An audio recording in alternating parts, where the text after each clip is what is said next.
Have you ever wondered why some people can so easily pull your strings?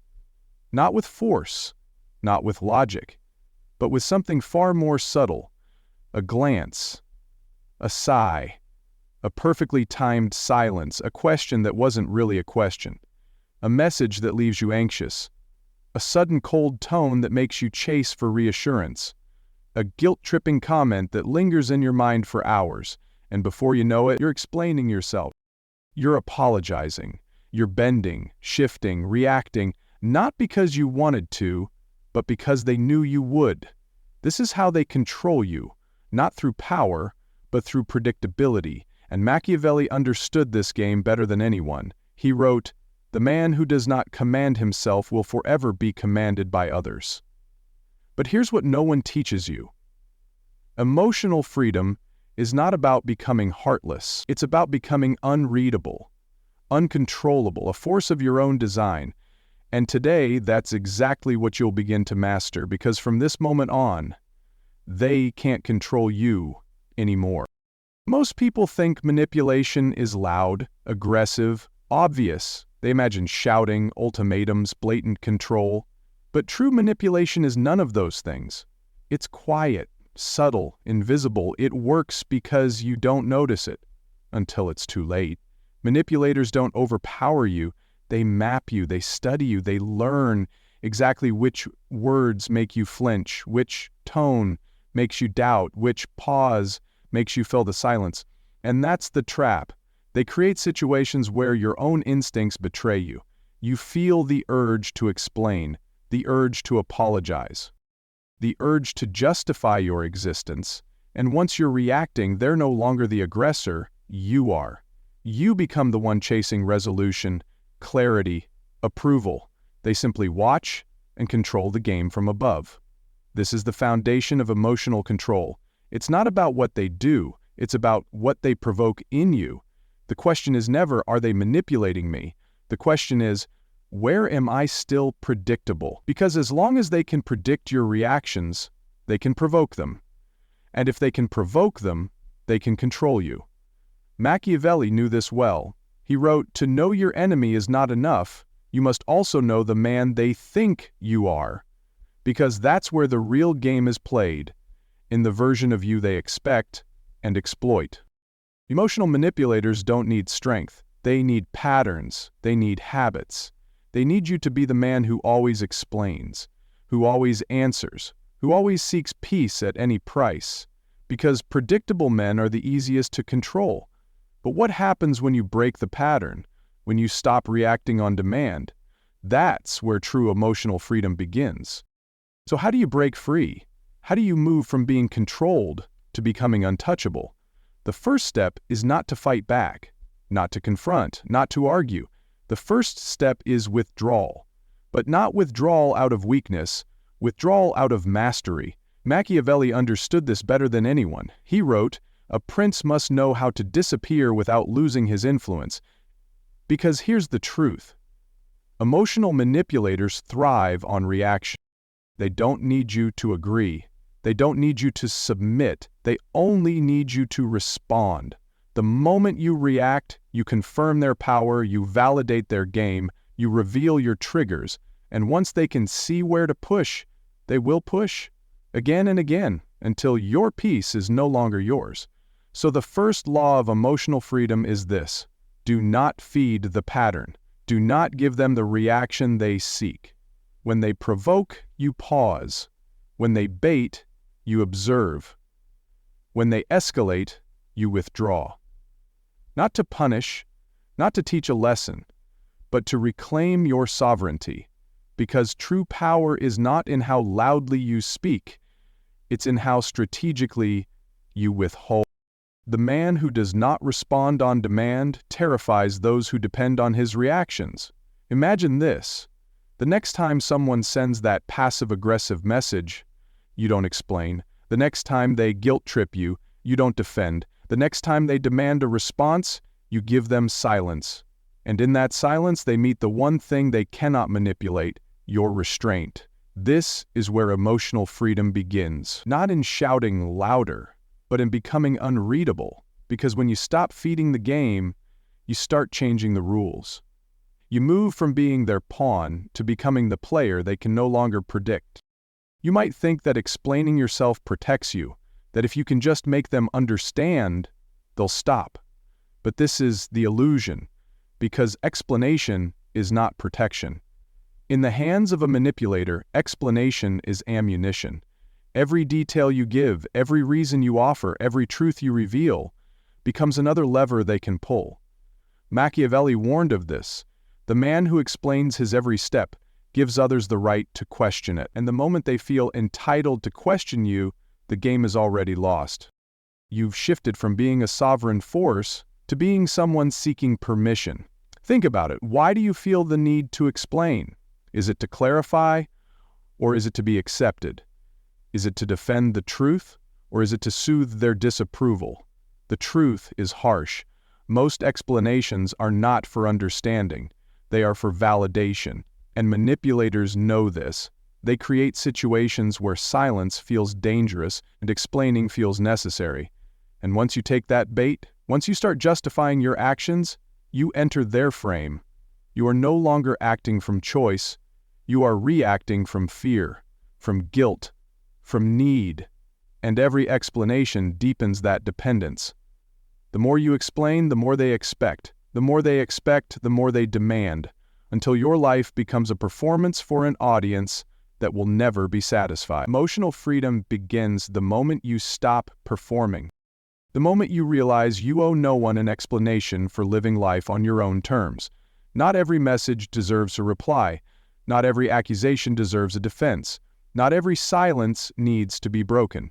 Because the man who explains himself endlessly is a man who has forgotten his own authority. But the man who withholds explanation, who moves in silence, commands far more than approval. He commands respect, and respect cannot be manipulated. Why does this work? Why does withholding explanation, why does refusing to react shift the power dynamic so dramatically? Because of one law, scarcity. Machiavelli understood this with brutal clarity. He wrote, "The man who is always seen is soon forgotten, but the one who chooses when to appear becomes unforgettable." Manipulators feed on abundance. They rely on your constant availability, your constant attention, your constant emotional openness. The more you give, the easier you are to take. The more you respond, the easier you are to predict. And what is predictable is controllable. Think about it. How many times have you answered a late-night message just to avoid seeming distant? How many times have you replied to a passive-aggressive email just to keep the peace? How many times have you explained yourself endlessly after a guilt-tripping phone call, hoping to fix what was never yours to fix? But what happens when you become scarce? When your attention is no longer guaranteed? When your responses are no longer immediate? Suddenly, the game collapses.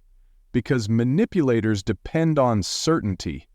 They thrive on knowing they can reach you, pull you in, provoke you at will. When you remove that certainty, you remove their leverage. Imagine this. The next time they message you, you don't reply right away. The next time they demand your attention, you choose if, when, and how to engage. The next time they seek to guilt you into showing up, you let their expectations dissolve in silence. In that space, something powerful happens. They stop seeing you as a resource. They start seeing you as a force. Scarcity transforms perception. When you're always available, you become background noise. When you're selective, you become signal. And signal is powerful. Scarcity is not about games. It's about value. What is rare is valued. What is common is used. And if your presence, your time, your attention is given to everyone on demand, it will be treated as disposable. But when you guard it, when you make it scarce, it becomes something they cannot take for granted. And the man who is not taken for granted is a man who cannot be controlled. But understand this, withdrawal is not easy. It sounds powerful. It looks effortless from the outside, but from the inside, it will test you. Because the moment you start breaking the pattern, The moment you stop responding, stop explaining, stop making yourself available on demand, you will feel it. The silence will come not just from them, but from within you. And in that silence, doubt creeps in. Did I go too far? Am I being cruel? Am I pushing people away? You will hear the echoes of every role you used to play. The good son, the loyal friend, the reliable partner. You will feel the pull to prove you are still kind, still worthy, still good enough. Your mind will search for the old comfort of being needed, the old validation that came from being the one who always showed up. But that was not respect, that was dependence, that was control. Machiavelli wrote, "Power is not born in applause, it is born in isolation, and this is your isolation." The withdrawal phase is the detox, the part where you shed the version of yourself that was easy to reach, easy to guilt, easy to manipulate. And yes, it will hurt. You will feel the emptiness where their expectations used to live. You will feel the pull to explain, to reassure, to return to the familiar pattern. And a voice inside you will whisper, maybe it's better to go back. Maybe it's safer to be liked. But understand this, that voice is not your truth. It is your conditioning. The residue of years spent trying to be good enough, kind enough, agreeable enough. You are not losing relationships, you are losing the version of yourself who needed to be controlled. And what rises in that void is something they cannot touch.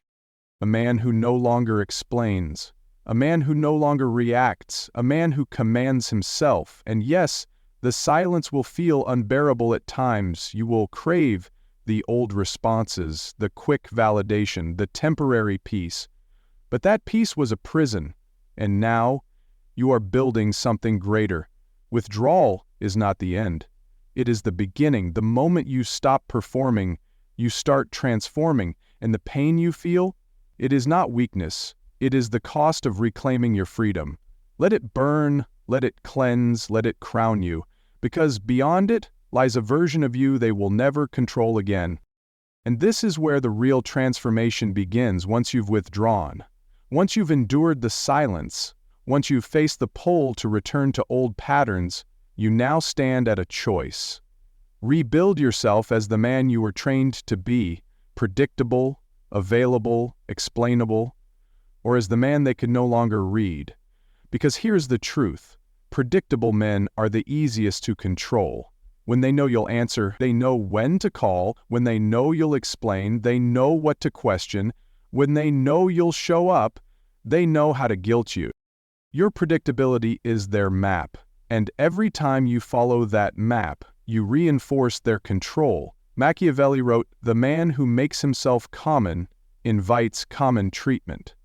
To break this cycle, you must become unreadable. Not erratic, not unstable, but sovereign, purposeful, intentional. You choose when to speak, you choose when to engage, you choose what to reveal and what to withhold. Imagine this, the next time they push, you pause. The next time they provoke, you observe. The next time they expect, you disrupt. No explanation, no justification, no performance. Because your boundary is no longer about what you say, it's about what you no longer do. You no longer explain out of fear, you no longer answer out of guilt, you no longer show up to avoid conflict, you show up when it serves you. You speak when it aligns with your values. You act, not react, and in doing so, you become a force they cannot navigate. Predictability is a comfort, for them, not for you. When you remove it, they are left in uncertainty, and uncertainty is power. The man who cannot be read cannot be led, and the man who cannot be led cannot be controlled. This is how you rebuild. Not as a man seeking peace at any price, but as a man who commands the terms of his own presence. This is where emotional freedom takes form. Not in the absence of manipulation, but in the mastery of self. And now you see the deeper truth. Emotional freedom is not about avoiding manipulators. It is about mastering yourself so completely they no longer matter. You cannot control how others behave. You cannot control what they want from you. But you can control what you give them. Machiavelli wrote, He who commands himself is commanded by no one. This is the heart of power, because when you command yourself, your words, your actions, your presence, you shift the frame of every interaction. You stop asking how will they react, you start asking, does this serve my purpose? You stop wondering, will they approve, you start knowing, I approve of myself. And from that place, manipulation dies. Because manipulators depend on your need for validation, your need for peace, your need for approval. When you no longer need, they can no longer feed. You move from being reactive to being deliberate, from being predictable to being strategic, from being controlled to being sovereign. This is not about ego. It is not about dominance over others. It is about dominance over your own state. Emotional freedom is not loud. It is calm. It is not forceful. It is unshakable. It is the quiet knowing that no one controls your inner world but you. Imagine this. The next time chaos rises around you, you remain still. The next time accusations fly, you choose silence. The next time demands come, you assess, not react. And through that stillness, through that intentionality, you become a presence others cannot manipulate. They may not like it. They may call you cold, distant, changed. But what they are truly saying is that they can no longer pull your strings. They can no longer access the version of you who lived to please. And that is freedom. Not freedom from others. Freedom from the old self who needed their approval. Because when you no longer seek to be controlled, you can no longer be controlled. This is the essence of Machiavelli's wisdom. The man who leads himself is followed by others. The man who needs no permission commands the room. And the man who governs his own emotions cannot be governed by anyone else. So now, the choice is yours. You've seen the game, you've felt the pull, you've understood the price of predictability and the power of restraint. The world is full of noise, people who will try to pull you in, provoke you, predict you, control you. But you are not here to be reactive. You are not here to be explained. You are not here to be controlled. You are here to command yourself, fully, completely, relentlessly. Machiavelli wrote, "It is not always necessary to strike. Sometimes not moving at all is the most terrifying strike of all." And that is the essence of your new power. You do not chase. You do not explain. You do not perform. You move with intention. You speak with purpose. You choose when to appear and when to disappear. Because in a world addicted to reaction, your silence is rebellion. Your unpredictability is power, and your restraint is freedom. So the next time someone tries to pull you back into the old game, remember this. You owe no one your reaction. You owe no one your explanation. You owe no one your peace. If this speaks to you, if you feel this shift rising within you, carve it into your identity. Type it in the comments below. I command my emotions. I cannot be controlled. And if you're ready to walk this path further, subscribe. Not to follow another voice, but to fortify your own. Because from this moment on, you don't react. You calculate. You conserve. You rise. They can't control you anymore, and they never will again.